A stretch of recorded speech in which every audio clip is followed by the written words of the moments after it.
আজ বিসিবির বোর্ড সভা, সেখান থেকে কি কি সিদ্ধান্ত আসতে পারে, আদৌ আসবে কিনা, সে নিয়ে আলোচনা করতে চাই। আমাদের সাথে এই মুহূর্তে যুক্ত হচ্ছেন ক্রীড়া সাংবাদিক আরিফুল ইসলাম রনি। আরিফুল ইসলাম রনি, শুভ সকাল, স্বাগত একাত্তরের খেলা যোগে। আমরা প্রতিবেদনের ফোরকাস্টে আসলে অনেক কথাই শুনছিলাম, শান্তর ক্যাপ্টেন্সি, হাতুরুল সিং এর কোচ তিনি আসলে সেই দায়িত্বে থাকবেন কিনা, বা আদার্স যারা সাপোর্টিং স্টাফ আছেন তাদেরকে নিয়ে শুনছিলাম, তাসকিনকে নিয়ে একটা কথা উঠেছে, সেসব শুনছিলাম। আপনার কাছে আদৌ মনে হয় যে আজকের বোর্ড সভায় এসব নিয়ে আলোচনা হবে, নাকি আসলে বোর্ড সভা শেষে আমরা শুনতে পাবো যে এটা একটা রুটিন ওয়ার্ক ছিল?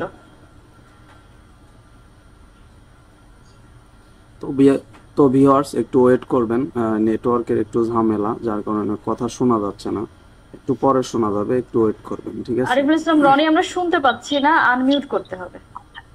হ্যাঁ, জি, তবে আমি শুনতে পাইনি, কানেকশনটা কেটে গিয়েছিল, আরেকবার যদি একটু বলতেন। জি রনি, আজকে তো একটা বোর্ড সভা আছে বিসিবির, বিশ্বকাপ পরবর্তী প্রথম বোর্ড সভা যদি বলতে যাই। আমরা ফরকাস্টে অনেক কথা শুনছি, নাজমুল শান্তর ক্যাপ্টেন্সি ইস্যু উঠে আসবে, হাতুরুল সিং এর আসলে তিনি আসলে কোচের দায়িত্বে থাকবেন কিনা সেটা নিয়ে আমরা কথা শুনছি, আরো অনেক কিছু। আপনার কাছে আদৌ মনে হয় কিনা যে এই সব কিছু নিয়ে আজকের বোর্ড সভায় কথা হবে, নাকি আমরা নর্মালি যেটা দেখি খুব বেশি আলোচনা হয়, কিন্তু সেই বোর্ড সভা শেষে আমরা শুনতে পাই যে এটা একটা রুটিন ওয়ার্ক ছিল?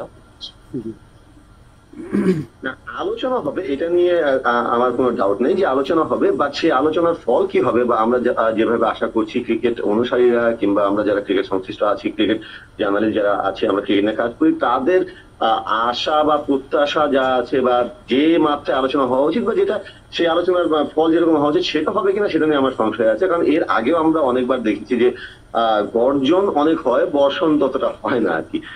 সো আমি ঠিক এটা উনি একদম ঠিক কথা বলছে।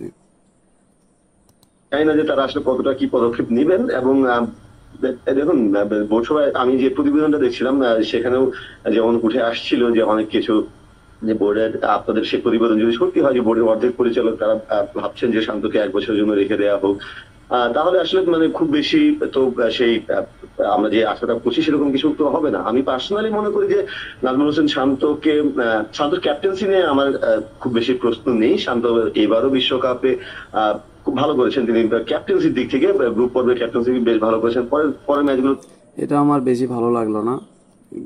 ক্যাপ্টেন্সি ভালো করছে, ঠিক আছে, কিন্তু সে তো ওইভাবে নিজের পারফরমেন্স সেটা তো আমাদেরকে দেখাতে পারেনি। তাইলে একটা ক্যাপ্টেন যদি ভালো পারফরমেন্স না দেখায়, সেক্ষেত্রে বাকি টিমরা ওরা কি করবে?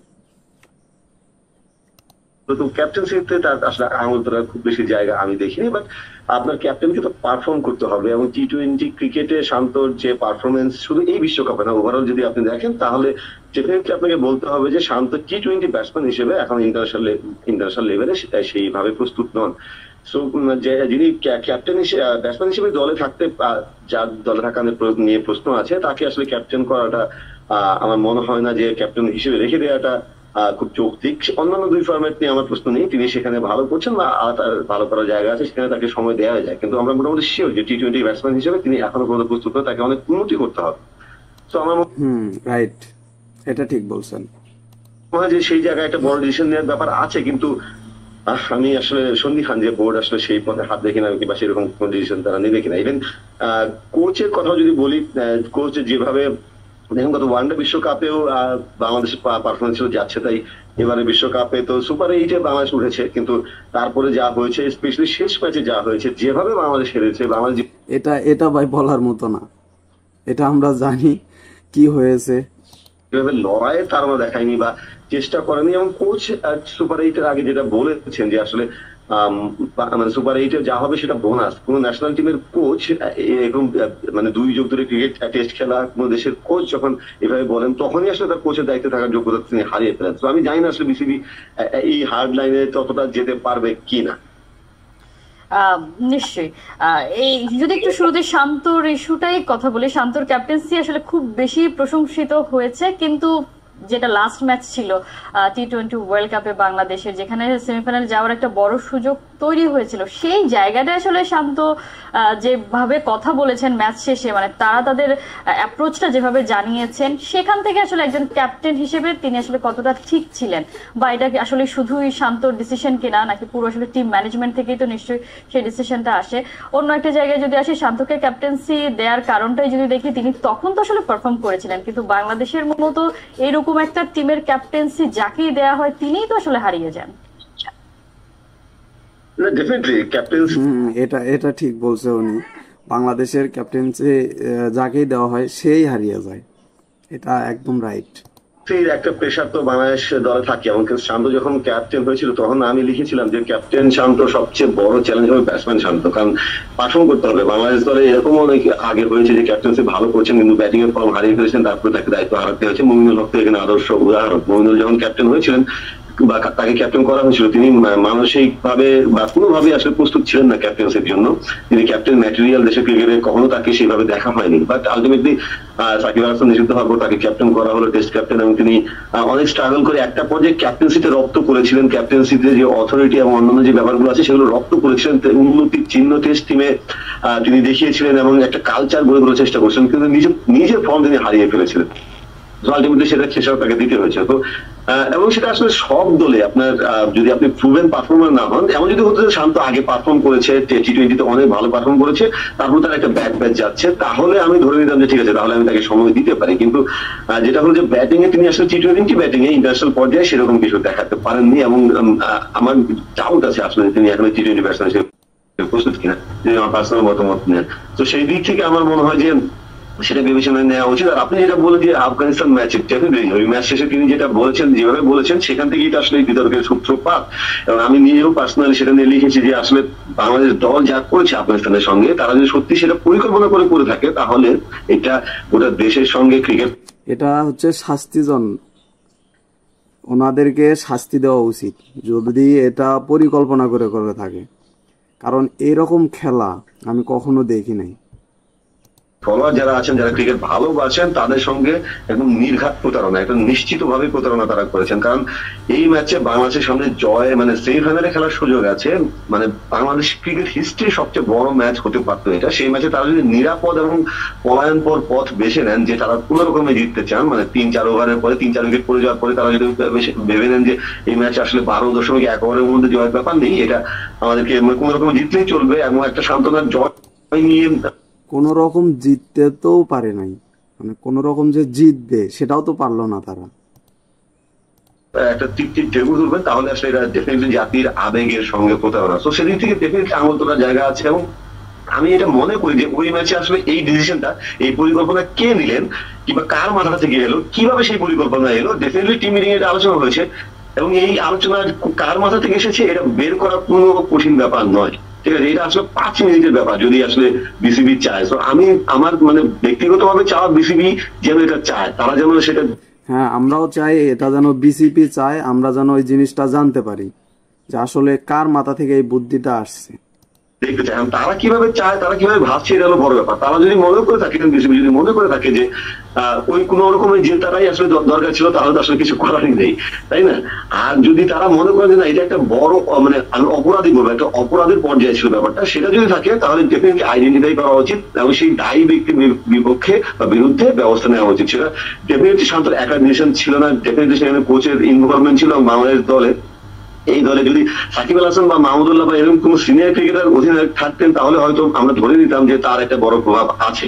কিন্তু শান্তর মতো একটা ইয়াং ক্যাপ্টেনের ক্ষেত্রে তিনি কোচের উপর আসলে খবরদারি করে বা কোচের উপর নিজের মতামত চাপিয়ে দিয়ে এই পরিকল্পনা করবেন, এটা আসলে ঠিক বিশ্বাসযোগ্য নয়। ডেফিনেটলি এখানে কোচের বা কোচিং স্টাফের বড় ভূমিকা ছিল, আমি পার্সোনালি বিশ্বাস করি। বাট যেটাই হোক, সেটা বের করে আনা উচিত এবং ব্যবস্থা নেওয়া উচিত। যদি আমিও মনে করি যে এর পিছনে অন্য কারো হাত আছে, কারণ নতুন একটা ক্যাপ্টেন, সে এত বড় সিদ্ধান্ত একা নেবে না, এটা আমি মনে করি। চায় নিঃসন্দেহে। যদি ধরেন শান্তর ক্যাপ্টেন্সি নিয়ে প্রশ্ন তো উঠেছেই সবকিছু মিলিয়ে, এবং যেহেতু পারফর্মার শান্তকেও আমরা হারিয়ে ফেলেছি বা খুঁজে পাচ্ছি না, তাহলে শান্তর পরে আসলে অপশনটা কি? কেউ তো ক্যাপ্টেন আসলে হতেই চায় না। ওডিআই ওয়ার্ল্ড কাপের পরে সাকিব আল হাসান ছেড়ে দিলেন ক্যাপ্টেন্সি, তিনি আসলে তার মতো এরকম একজন যে লোক সব থেকে বেশি প্রেসার হ্যান্ডেল করতে পারেন তিনি আসলে ক্যাপ্টেন্সি করতে চান না, তারপরেই তো আসলে শান্তর কাঁধে গেল। এখন আসলে কোনো অপশন দেখেন কিনা? হ্যাঁ, ডেফিনেটলি এটাও একটা সমস্যা যে অপশন কি আমাদের তো আসলে খুব মানে টি-20 দলে খুব বেশি পারফর্মার নাই যারা মানে নিয়মিত পারফর্ম করে চলেছেন। তারপরেও আপনাকে তো আসলে মানে একজন যখন পারফর্ম করছে না তার বিকল্প খুঁজতে হবে, এবং এটাই আদর্শ সময় খোঁজা, যেহেতু বিশ্বকাপ মাত্র শেষ। এটা ঠিক, যে পারতেছে না সে বাদ, ঠিক আছে, নতুন কাউকে খুঁজতে হবে আমাদের। এবং পরে বিশ্বকাপ 2 বছর পরে আপনার 2 বছরের জন্য প্ল্যানিং করার আইডিয়াল টাইম এটা। সো আপনাকে অপশন খুঁজতেই হবে। হতে পারে সেটা মেহেদী হাসান মিরাজ, হতে পারে সেটা তাওহিদ হৃদয়। আমি মানে সাকিব বা মাহমুদুল্লাহ তাদের দিকে যাবোই না, কারণ আমি চাইবো যে এখন আগামী বিশ্বকাপের জন্য আমি কাউকে রেডি করতে। সেটা মানে হৃদয়ের যে হৃদয় খুব ভালো ব্যাটিং করছেন, এখন হতে পারে যে তাই ক্যাপ্টেন্সি পেলে সেই প্রেসারে আবার তিনি ভেঙে পড়বেন, বা তারও আসলে অনেক প্রমাণ করার জায়গা আছে ব্যাটসম্যান হিসেবে, আরো নিজেকে অনেক শানিত করার, আরো তৈরি করার জায়গা আছে। বাট মনে হয় তার পার্সোনালিটি কিংবা তিনি যেভাবে ভাবেন সেটা একটা অপশন হতে পারেন। মিরাজ তো আসলে ক্যাপ্টেন্সির বিবেচনায় এর আগেও ছিলেন, যথেষ্ট ভালোভাবেই ছিলেন, এবং এই বিশ্বকাপ দলে তিনি থাকতে পারতেন, কিন্তু এটা নিয়ে অনেক আলোচনা হয়েছে। সো মিরাজও একটা ক্যাপ্টেন্সির একটা অপশন হতে পারে। তাসকিন ভাইস ক্যাপ্টেন ছিলেন, যদিও তাকে নিয়ে তিনি একটা পেস বোলার, ইনজুরি প্রবণ, তাকে নিয়ে অনেক সংখ্যার জায়গা আছে, বাট তিনি একটা অপশন হতে পারেন। অপশন খুঁজতে গেলে আসলে অপশন বেরিয়ে আসবে, এবং আপনাকে এই জায়গায় একটা ঝুঁকি নিতে হবে। ক্রিকেট হিস্ট্রিতে আমরা অনেক সময় দেখেছি একদম ইয়াং ক্যাপ্টেনকে, যার ক্যাপ্টেন্সি নিয়ে আসলে খুব বেশি আলোচনা নেই, বা এমনও হয়েছে যে নতুন কাউকে দিয়ে একদম ক্যাপ্টেন্সি শুরু করেছে। তো অনেক রকম অপশনই হতে পারে, আপনার পজিটিভলি ভাবতে হবে, এবং আপনার যেহেতু 2 বছর সময় আপনার আছে এখনো, যদি আপনার মনে হয় যে কাউকে আমি রেডি করতে পারলাম না, 1 বছর পরে আপনি চেঞ্জও করতে পারবেন। ইভেন শান্ত যদি এমন হয় যে ঠিক আছে এই দলের বাইরে গিয়ে নিজেকে তিনি শানিত করলেন, ডোমেস্টিক টুর্নামেন্ট গুলো তিনি টি-20 টুর্নামেন্ট গুলো অসাধারণ পারফর্ম করলেন, টি-20 ব্যাটিং উন্নতির ছাপ দেখলেন, 1 বছর পরে আমরা ভাবতে পারি। কিন্তু এই মুহূর্তে আমার মনে হয় যে একটা মেসেজ তো আপনার দিতে হবে, একটা আপনি যে পজিটিভলি ভাবছেন, সামনে তাকাচ্ছেন, দলের টি-20 দলটাকে এগিয়ে নিতে চান, সেই বার্তাটা তো দিতে হবে। সেদিক থেকে ডেফিনেটলি আপনার অপশন খুঁজতে হবে। নিশ্চয়ই অপশন আসলে খুঁজতে হবে। লম্বা সময়ে আসলে রেসে টিকে থাকতে গেলে পরিকল্পনাটা আসলে সেরকমই করতে হবে। কোচ ইস্যুতে যদি একটু আলোচনা করতে চাই, কোচের সাথে মেয়াদ খুব সম্ভবত চ্যাম্পিয়ন্স ট্রফি পর্যন্ত আছে, আগামী বছর পর্যন্ত, কিন্তু যেটা আসলে আলোচনা উঠে এসেছে যে তার ভবিষ্যৎ শুধুই ঝুলছে। আদৌ আপনি বিশ্বাস করেন কিনা যে এই পারফরমেন্সের কারণে কোচের চাকরি চলে যেতে পারে, বা ছাড়বে কিনা হাথুরু সিং একে? কারণ বাংলাদেশের কাছে কোচেরও তো আসলে অপশন নেই। আমার মতে চাকরি ওনার চলে যাওয়াই ভালো, ঠিক আছে। এই একটা লোক যিনি হচ্ছে বাংলাদেশ ক্রিকেট টিমটাকে মানে ধ্বংস করে দিচ্ছে। এটাও ঠিক, মানে কোচের কথা বলতে গেলেই আমরা বিভিন্ন সময় যখন পাপন ভাই নিজে বিসিবি সভাপতি, তিনি নিজে কিংবা অন্যান্য বোর্ড ডিরেক্টর অনেক সময় বলেন যে কোচ কোথায় পাবো আমরা, ভালো মানের কোচ কোথায় পাবো। দেখুন এখানেও আমার ওই ক্যাপ্টেন্সি নিয়ে যেরকম বললাম, এখানেও আমার সেই একই কথা যে ভালোভাবে যদি কোচ খোঁজা যায় তাহলে কোচ পাওয়া যাবে না কেন? ওনাকে যে বেতনগুলো দেওয়া হয় ওই জায়গায় যদি অন্য কাউকে ওই অফারটা করা হয়, অবশ্যই কোচ পাওয়া যাবে, এবং ওনার থেকে ভালো কোচ পাওয়া যাবে, এটা আমি মনে করি। কোচ পাওয়া যাবে না, স্পেশালি হাতুরা সিং একে যে অর্থ দিয়ে আনা হয়েছে, সেই অর্থ বা সেই পরিমাণ অর্থ দিয়ে কোচ পাওয়া যায় না, এটা আমি ঠিক বিশ্বাস করি না। এবং কোচের ক্ষেত্রে আসলে যারা মানে কোচিং করাচ্ছেন বা বিশ্ব ক্রিকেটে যারা বড় নাম, তাদের মানে কোচ হিসেবে বড় নাম তাদের দিকেই ঝুঁকতে হবে, সেটাও আমি সবসময় বিশ্বাস করি না। দেখুন জোনাথন ট্রট যখন আফগানিস্তানের কোচ হলেন, তার কোচিং দক্ষতা বা তিনি কোচ হিসেবে কেমন ছিলেন এটা আসলে বিশ্ব ক্রিকেট জানতোই না, কিন্তু তিনি দেখেন আলটিমেটলি এখন নিজে কোচ হিসেবে কোন জায়গাটা নিয়ে গেছেন। সো এরকম অপশন বাংলাদেশের খুঁজতে হবে। অনেকেই আছে যাদের মানে ক্রিকেট মস্তিষ্ক পুরো তারা হয়তো চাকরি খুঁজছেন, বা তাদের দুয়ারে নক করলে তারা আসলে তাদের সেই দরজা তারা খুলেও যেতে পারে। সো সেই দায়িত্ব তো ক্রিকেট বোর্ডে, ক্রিকেট অপারেশনস কিংবা অন্যান্য যে সংশ্লিষ্ট বিভাগ যারা আছে তাদের তো সেই দায়িত্ব। জাস্ট আমরা জানি যে হাতুরু সিং এ বাংলাদেশে কোচ হয়ে গেছিলেন, আবার তার কাছে ফিরে গেলাম, কিংবা অন্যান্য দলে যারা কোচ আছে, ফ্র্যাঞ্চাইজি ক্রিকেটে বা জাতীয় দলের কোচ আছেন, আমরা তাদের দিকে নক করলাম। শুধু তারাই তো অপশন না, তার বাইরেও অপশন আছে, যারা ফর্মার ক্রিকেটার আছেন, যারা কোচিং কোর্স করা আছে, এবং অনেক ক্রিকেটার আছে। তো তাদেরকে খুঁজে বের করার দায়িত্ব তো বোর্ডের, তাই না? তো সেই অপশনটা আমার মনে হয় দেখা উচিত। আপনি যেটা বললেন যে আমি বিশ্বাস করি কিনা যে তার চাকরি আসলে শুধু হচ্ছে, এটা আসলে এর আগেও আমরা অনেক সময় শুনেছি, কিন্তু আলটিমেটলি কিছুই দেখিনি। আমি জানি না আসলে এবারও সেই কতটা কাজ হবে। বাট আপনি যদি একজন কোচের, আপনি তো আলটিমেটলি এরকম ওয়ার্ল্ড টুর্নামেন্ট গুলো শেষে একজন কোচের তো আসলে দেখা হবে যে তার মূল্যায়নটা তো করা হবে, তাই না? প্রত্যেকটা বড় টুর্নামেন্ট ঘিরেই তো আসলে দলগুলো সাজানো হয়। কিংবা ভবিষ্যৎ পরিকল্পনা সাজানো হয়, সেক্ষেত্রে তো তার মূল্যায়নটা আপনাকে করতে হবে যে তার পারফরমেন্স কি, মানে 6 মাস 7 মাসের মধ্যে 2টো বিশ্বকাপে বাংলাদেশ যাচ্ছে তাই পারফর্ম করলো, তারপরেও তাকে দায়িত্ব যদি রাখা হয়, এটা আসলে খুব স্ট্রং কোনো মেসেজ যায় না। আপনি বলতে পারেন অনেকেই এটা আমরাও মনে করি, ঠিক আছে। বলতে পারেন যে ক্রিকেট ফলোয়ার যারা আছেন যে আসলে চ্যাম্পিয়ন্স ট্রফি তো খুব বেশি দূরে নয়, আগামী ফেব্রুয়ারিতে চ্যাম্পিয়ন্স ট্রফি, এই সময়ের মধ্যে আর কোচ আনলে কি চেঞ্জ হবে বা দল খারাপ করতে পারে, সেখানেও আমি একমত যে হ্যাঁ দল খারাপ করতে পারে নতুন কোচের আন্ডারে, কিন্তু এর চেয়ে বেশি আর কি খারাপ করবে, মানে ওয়ানডে বিশ্বকাপে বাংলাদেশ এর থেকে বেশি খারাপ হবে না, এটা আমি শিওর। এইবার যে খারাপটা হয়েছে এর থেকে বেশি খারাপ হবে না করেছে, এর চেয়ে বেশি আর কি খারাপ করবে, সেখান থেকে বাংলাদেশ ভালোই করতে পারে। সেই ঝুঁকিটাই বাংলাদেশকে নিতে হবে বা সেই পথেই হাঁটতে হবে বলে আমি মনে করি। এই জায়গাটাতে আরিফুল ইসলাম রনি, যে আমরা বলছিলাম যে বিদেশি ভালো কোচ পাওয়া যায় না, সেটা স্বয়ং বিসিবি সভাপতি বলেন, এবং কোচ খুঁজতে গেলে আসলে তারা কিভাবে খোঁজেন সেটা তো আমরা দেখতেই পাই। আর এখন যেহেতু আসলে ফ্র্যাঞ্চাইজি লিগগুলোর এত দাপট, অল্প সময়ে কোচ খুব অল্প, মানে সময় অল্প দিয়ে তারা অনেক বেশি আসলে টাকা কামাতে পারেন, আর বাংলাদেশের মতো দেশের কোচ হতে খুব একটা কেউ চায়ও না, এমনটাও তো আসলে আছে। যেটা আসলে আপনি বললেন যে এর চেয়ে খারাপ আর কি হতে পারে, সেই জায়গায় আমরা কি দেশি কোচদেরকে ইন্ট্রোডিউস করতে পারি কিনা, যে ভালো তো আসলে আলটিমেটলি কিছুই হচ্ছে না, দেশি কোচরা আসলে তাদেরকে একটু দেখা, সেই সুযোগটা দিয়ে দেয়া যে তারা আসলে কি করতে পারেন। এটা একটা অপশন হতে পারে, যদিও আমি ঠিক মানে বাংলাদেশের কোচদের কথা এই করতে গেলে যদি ভাবতে গেলে মনে হয় না যে একটা ইন্টারন্যাশনাল দলকে লম্বা সময় কোচিং করানোর জন্য কেউ সেভাবে প্রস্তুত আছে বা সেভাবে তৈরি। বাট যে পয়েন্টে আমরা কথা বলছি যে আসলে মানে এর চেয়ে খারাপ কি হতে পারে, এবং স্পেশালি যদি আমরা চ্যাম্পিয়ন্স ট্রফির কথা বলি যে খুব বেশি সময় তো নেই, আর কয়েক মাস আছে, তো সেদিক থেকে চিন্তা করলে ডেফিনেটলি আমরা একজন দেশি কোচকে বাজিয়ে দেখতেই পারি যদি আমাদের হাতে বিদেশি ভালো কোচের অপশন না থাকে। সেক্ষেত্রে হ্যাঁ, দেশি কোচদেরকে একটু সুযোগ দেওয়া উচিত। যেটা বলছি এর চেয়ে খারাপ কি হবে, আমরা যদি এমন আশা খুব বেশি আশা না করি একজন দেশি কোচকে দিয়ে রাখি যে ঠিক আছে দেখি তিনি আলটিমেটলি কেমন করেন, সেক্ষেত্রে আমার মনে হয় না যে সেটা খুব খারাপ হতে পারে। না, এটা আসলেই সেরকম খারাপ হবে না, এটা আমার মতে ভালো হবে। জাস্ট কাউকে আসলে দায়িত্ব না আনা পর্যন্ত তো আমরা তো সবই তো পারসেপশন, সবই হাইপোথিসিস, আমরা মনে করছি যে আসলে দেশি কোচরা মানে সেভাবে তৈরি না বা ইন্ডাস্ট্রিয়াল পর্যায়ে কাজ করতে প্রস্তুত নন, কিন্তু যখন তিনি দায়িত্ব পাবেন কে জানে, নিজেকে তিনি ছাড়িয়ে যেতেও পারেন বা প্রমাণ করতেও পারেন। সো সেটা একটা অপশন হতে পারে, মানে যদি আমরা ভালো বিকল্প বিদেশি কোচ না পাই।